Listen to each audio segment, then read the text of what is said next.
Estamos a una semana de las elecciones, ¿no? Cuenta Cada días, regresiva, sí, sí. ni a una semana días. Y bueno, y tenemos el análisis de diferentes politólogos de nuestra provincia acerca de qué va a pasar en estas elecciones. José Romero Silva. Sí, es así, por eso que vamos a arrancar a consultarle a Santiago sobre qué perspectivas cree desde su análisis, qué puede llegar a pasar, qué nos espera a los argentinos a partir del 15. Vamos al lunes 15 de noviembre. Buen día. Buen día, José, ¿cómo estás? Muchas gracias por la invitación. Bueno, una pregunta bastante amplia, lo que me estabas haciendo. ¿Qué podemos esperar? Podemos esperar desde un punto de vista político, desde un punto de vista económico. La incertidumbre principalmente está enfocada en lo que sería la cuestión económica y también desde el punto de vista político saber qué es lo que ocurre con todos estos cambios que se han producido consecuencia de las PASO, ¿no?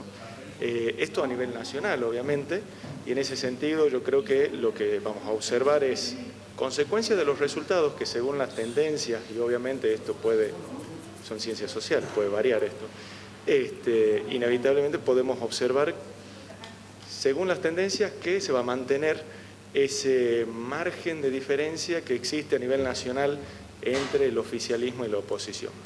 En ese aspecto creo que inevitablemente el gobierno nacional va a tener que elegir la alternativa, el camino a seguir. Ya ha ido tomando medidas consecuencia de las PASO.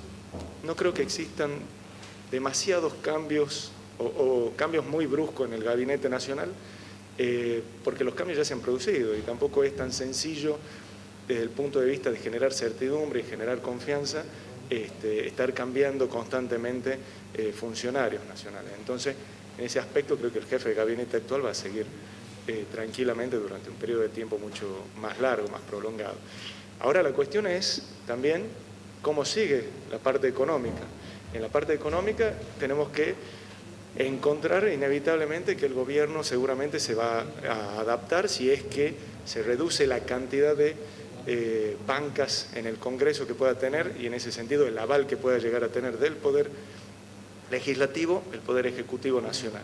Desde las PASO hasta hoy, ¿entendés que no va a poder el oficialismo revertir entonces el resultado? Desde mi punto de vista, y obviamente me hago cargo de esto, yo no creo que se pueda revertir.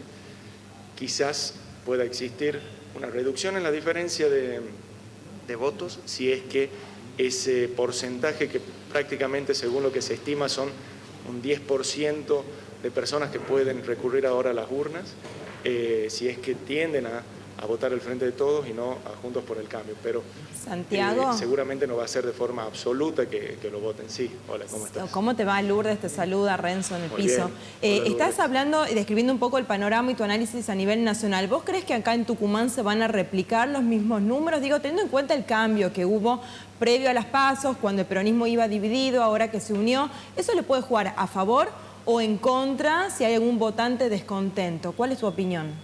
En el ámbito local, digo. Mire, seguramente lo más probable es que pueda reducirse un poco, y eso también se lo está observando más que nada en las encuestas, y obviamente las encuestas pueden errarle, como venimos viendo muchas veces. Yo no soy muy creído de las encuestas, pero yo considero que sí, puede haber una reducción en el caudal electoral, no llegar al 50%, pero sí oscilar y replicarse en los resultados que habíamos visto en las PASO. Sí puede haber una pequeña variación, pero yo creo que hay llamémosle una polarización en algún punto entre lo que sería el oficialismo provincial y Juntos por el Cambio. En esas dos coaliciones creo que van a estar la mayor cantidad de votos. Y en consecuencia, seguramente la división de bancas van a ser 2 y 2, es lo más probable. En ese sentido, estamos viendo cómo se replica en algún punto también esa polarización, llamémosle, entre oficialismo nacional y la oposición nacional. Son dos frentes electorales que se han constituido bastante fuerte. Juntos por el Cambio también se ha ido constituyendo como una alternativa al peronismo, que el peronismo también ha formado un frente con distintos espacios y en ese sentido se han conformado. Pasamos de una lógica de partidos a una lógica de frentes electorales y de alianzas. Por ende, muchas veces, si ustedes se ponen a observar, peronismo y radicalismo terminan ya siendo un poco difuso y no se puede diferenciar eso, sino que tenemos radicales que se alían al peronismo y peronistas que se alían a Juntos por el Cambio. Entonces, en este aspecto, quizá lo que tenemos que observar es esto también, ¿no? ¿Y ves ganas de esos distintos frentes de trabajar en conjunto, siguiendo la pregunta de José al inicio, después del 15? Sea cual sea el resultado, pensando a largo plazo. Mira, no tenemos muchas alternativas como país de que el conflicto, lo que se llama grieta, que le han denominado así, continúe. ¿Por qué?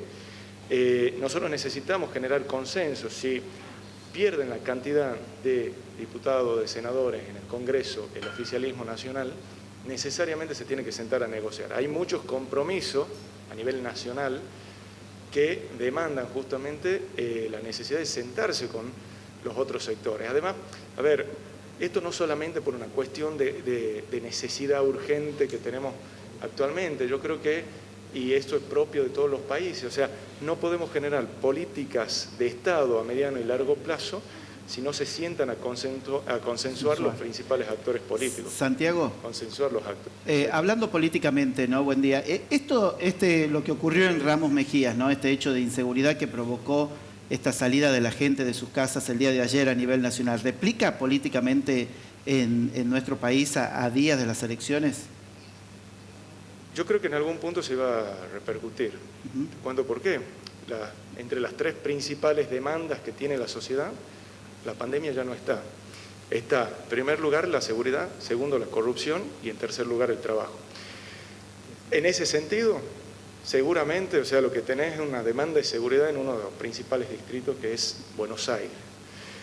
Eso puede repercutir negativamente, te digo, a ver, quizá esto no quiero caer en la adivinación ni nada por el estilo, pero puede repercutir negativamente en la intención de voto final del electorado. El electorado termina siempre decidiendo los últimos días su voto. Entonces, esta situación en donde vemos a la policía, incluso que reprime a personas que están pidiendo manifestando justicia, ¿no? por una demanda, exactamente, por una demanda que es común a la mayoría de la población y seguramente uno lo asocia inmediatamente con el oficialismo provincial o nacional. Entonces, si vos tenías la seguridad como principal elemento, seguramente también aquellos que representan seguridad, aquellos candidatos que representan la seguridad, van a terminar ganando un poco más de caudal electoral. Entonces, nosotros observamos de parte del oficialismo que no está transmitiendo, oficialismo nacional, que quizás no está transmitiendo justamente el mensaje necesario para poder satisfacer esa demanda de seguridad o incluso de corrupción también. Entonces, eso también es otro factor a tener en consideración este domingo. Santiago, decías recién que no creías que haya muchos cambios a nivel nacional después del 14 de noviembre. ¿Cómo lo deja Mansur parado esto? Si él fue a la Nación tratando un poco de revertir esta situación electoral con algunos cambios que se hicieron o se plantearon a nivel nacional, ¿lo deja fortalecido de cara al 2023 o le puede jugar en contra este cambio de la provincia a la Nación? ¿Tu opinión? No creo que le juegue en contra. A ver, en 2 meses difícilmente uno puede revertir una situación electoral como la que vimos. A ver, en la última elección presidencial, Mauricio Macri había logrado aumentar el caudal electoral, más que nada porque había generado en la población un rechazo hacia otra alternativa política.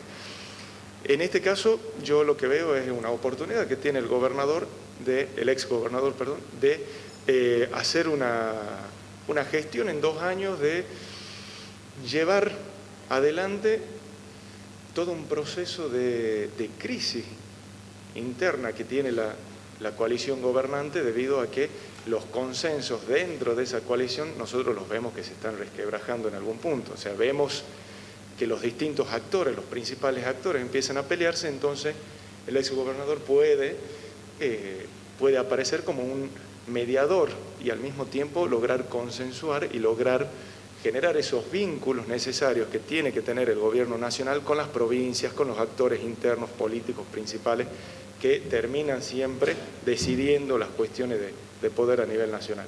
En una entrevista anterior, si no me equivoco, cuando pasó justamente esta situación de modificación de las autoridades de los ministerios, yo les había planteado que esto podía ser una estrategia. En algún punto esto termina siendo justamente una estrategia. A ver, nosotros estamos poniendo una figura que representa el peronismo en algún punto conservador, y en ese sentido lo que estamos viendo es que tratan de buscar un punto de equilibrio entre dos sectores, dos facciones, que sería el albertismo, le llamemos así, o el cristinismo, que no encontraban elementos comunes, o algunos buscaban una radicalización mayor del gobierno en las medidas de gobierno. Entonces, la figura del exgobernador puede suponer justamente eso. Perfecto. Más que nada Bien. me parece para mantener los votos, ¿no? Sin dudas. Así que, bueno, hasta aquí el análisis entonces de Santiago González Díaz, que no lo habíamos presentado al inicio, es quien coordina la carrera, la licenciatura en Ciencia Política de la UNSA, que le agradecemos porque cada vez que lo necesitamos para analizar estos temas, Renzo y Lourdes siempre está ahí, tempranito. Muchas gracias, Así dale. es, Gracias, José. Santiago. Gracias, hasta luego. Hasta luego.